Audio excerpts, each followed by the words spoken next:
दोस्तों, ये फ्रांस की चालबाजी थी या फिर डील हाथ से फिसलने का डर था?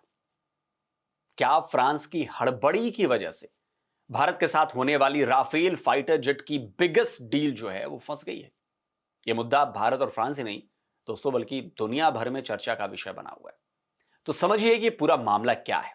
आपको तो पता ही होगा कि भारत का MRFA प्रोग्राम क्या है। असल में भारत ने 2018 में अपनी एयरफोर्स के बेड़े को मजबूत करने के लिए मल्टी रोल फाइटर एयरक्राफ्ट खरीदने के लिए MRFA प्रोग्राम की शुरुआत की थी। इसके तहत कुल 114 फाइटर जेट खरीदे जाने की योजना है। इसमें लॉकहीड मार्टिन, साब, यूरोफाइटर, सुखोई जैसी दुनिया भर की दिग्गज कंपनियां जो फाइटर जेट्स बनाती हैं, उन्होंने अपने अपने दावे पेश किए थे। हालांकि कई बार जियोपॉलिटिकल प्रेशर की वजह से भारत ने अपने इस प्रोग्राम को डिले भी किया और कई बार यह भी कहा कि वो खुद का मल्टी रोल कॉम्बैट एयरक्राफ्ट बनाएगा, जिस पर काम चल भी रहा है। जो तेजस MK2 या एमका है, वो भी है। लेकिन भारत ने कभी अपने ऑप्शन बंद नहीं किए।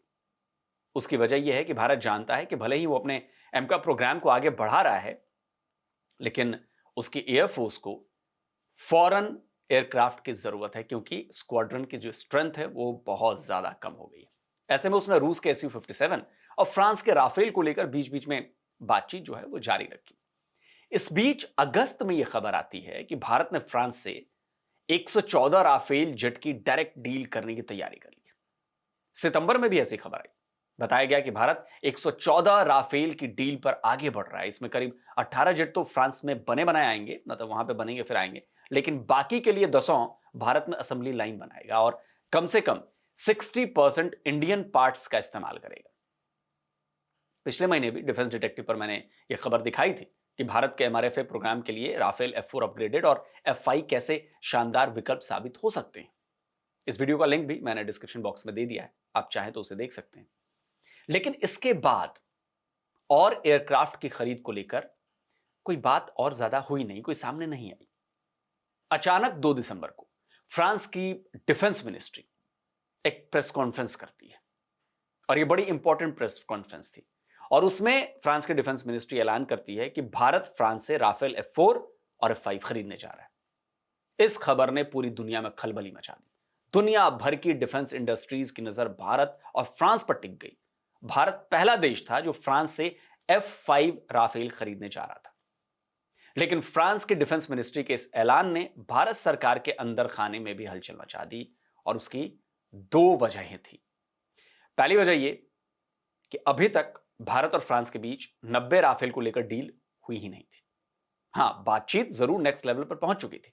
मामला भारत सरकार की CCS यानी कैबिनेट कमेटी ऑन सिक्योरिटी में था और जब तक यह कमेटी AON यानी फॉर्मल एक्सेप्टेंस ऑफ नेसेसिटी का अप्रूवल नहीं दे देती है, डील नहीं हो सकती। लेकिन फ्रांस के ऐलान ने भारत को भी पशुपेश में डाल दिया। भारत सरकार ने फौरन इसमें दखल दिया और फ्रांस को अपने प्री मैच्योर अनाउंसमेंट को कहा कि भैया आप इसे वापस लें। वो वापस लेना पड़ेगा उन्हें। फ्रांस की इस हड़बड़ी ने भारत को भी एक डिप्लोमेटिक डायलेमा में डाल दिया है। 4 दिसंबर को रूस के राष्ट्रपति व्लादिमीर पुतिन भारत आने वाले थे और दुनिया जान रही थी कि पुतिन के इस दौरे में भारत और रूस के बीच कई डिफेंस डील्स भी होने वाली हैं, ऐसी खबरें थीं। रूस ने भारत को Su-57 को भारत में बनाने का खुल्लम खुल्ला ऑफर दिया है।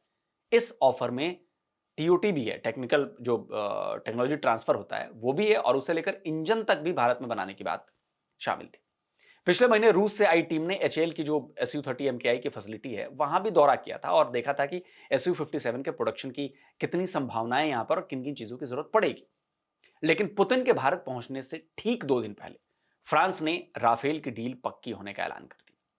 फ्रांस का यह कदम बहुत ही बचकाना था। ऐसा लगा कि फ्रांस पुतिन के भारत दौरे से घबरा गया। उसे लगा कि भारत और रूस Su-57 की डील कर लेंगे और ऐसे में भारत को राफेल खरीदने की जरूरत नहीं रह जाएगी। और तभी उसने पुतिन के भारत पहुंचने से पहले ही राफेल की डील की खबर उड़ा दी। लेकिन भारत सरकार के सख्त स्टैंड ने फ्रांस को अपने ऐलान को वापस लेने पर मजबूर कर दिया। फ्रांस भारत का एक पुराना और एक बहुत रिलायबल और बहुत मजबूत डिफेंस पार्टनर है। भारत ने फ्रांस से राफेल पहले भी ले चुका है, मरीन के लिए डील कर चुका है और सबमरीन्स भी ली हैं। मिराज 2000 हम बहुत लंबे साल से यूज कर रहे हैं। फ्रेंच हेलीकॉप्टर्स और एयर टैंकर भी अभी हम यूज कर रहे हैं, इंडियन एयरफोर्स में हमारे एक्टिव है। इसके अलावा स्कॉर्पियन क्लास के पनडुब्बी भी इंडियन नेवी में है। फ्रांस ने इसी साल भारत के साथ 26 राफेल मरीन की डील भी की है।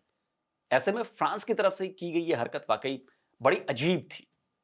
इस बात में कोई दो राय नहीं कि राफेल F4 अपग्रेडेड और F5 बहुत शानदार फाइटर जेट्स हैं और भारत की एयरफोर्स तो राफेल का इस्तेमाल कर भी रही है। इसके बावजूद फ्रांस की घबराहट यह साबित कर रही है कि यूरोप को भारत और रूस की जुगलबंदी से डर तो लगता है। हालांकि अब तक न तो भारत ने रूस से Su-57 को लेकर कोई डील फाइनल की है और ना ही राफेल को लेकर कोई डील फाइनल की है। अब देखना है कि फ्रांस की ये जो प्री मैच्योर अनाउंसमेंट थी वो भारत के राफेल खरीदने के इंटरेस्ट पर कितना असर डालती है और डालती भी है कि नहीं डालती है। तो दोस्तों, आपका क्या कहना है, राफेल या Su-57? कमेंट करके अपनी राय दीजिए। और जिन दोस्तों ने अभी तक डिफेंस डिटेक्टिव को सब्सक्राइब नहीं किया तो भाई चैनल को सब्सक्राइब करें, साथ में बेल आइकन प्रेस करें और हाँ, ऑल नोटिफिकेशन ऑन करना मत भूलिएगा ताकि हमारे द्वारा अपलोड किए जा रहे वीडियो की जानकारी आप तक पहुंचती रहे। जल्दी मिलता हूं एक और नए वीडियो के साथ। नमस्कार, जय हिंद। तो अगर आप चाहते हैं मुझसे बात करना, मुझसे कोई सवाल पूछना, तो फैन कॉल पर आप मुझसे कनेक्ट हो सकते हैं। फैन कॉल में ये सुविधा है कि आप अपने हिसाब से वहां पर जाकर टाइम स्लॉट बुक कर सकते हैं कि आपको फलाने दिन मुझसे बात करनी है, फलाने टाइम पे मुझसे बात करनी है। लेकिन ये भी बता दूं कि ये पेड सर्विस है।